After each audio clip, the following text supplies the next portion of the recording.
Goeiedag. Ons is almal bewus daarvan dat ons land nou die tweede golf van die pandemie belewe en dat dit lyk asof dit ernstiger is as die eerste een.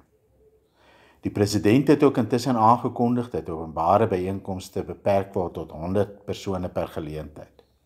Dit het ons as kerkraad verplig om te besin oor ons eredienste. En ek wil graag ons besluit met julle deel. Hierdie Sondag 20 Desember gaan die erediens voort soos gewoonlik om 9:30. Dit sal gelei word deur Dominee Fourie Trieter. Geen bespreking is nodig nie omdat ons normale opkoms minder as 100 mense is. Op Kersdag 25 Desember wil ons graag ook met die Kersdiens voortgaan. Dit sal om 9:00 wees en ek self sal dit lei.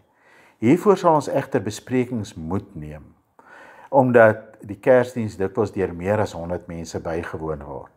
Ons wil daarom mooi vir jou vra om jou bespreking te doen as jy die diens wil bywoon voor 24 Desember. Carlo gaan die 24ste met verlof, so ons wil mooi vra, doen dit asseblief voor 24 Desember.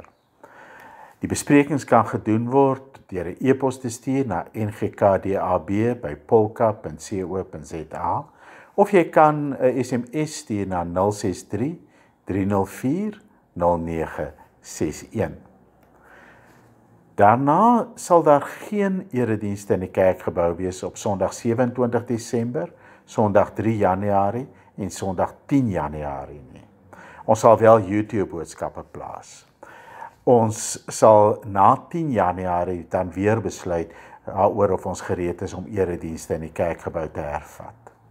Ons neem hierdie besluit omdat ons verantwoordelik voel teenoor mekaar en teenoor ander mense, maar ook teenoor ons land en veral teenoor die gesondheidsdienste wat tans weer onder baie ernstige druk is.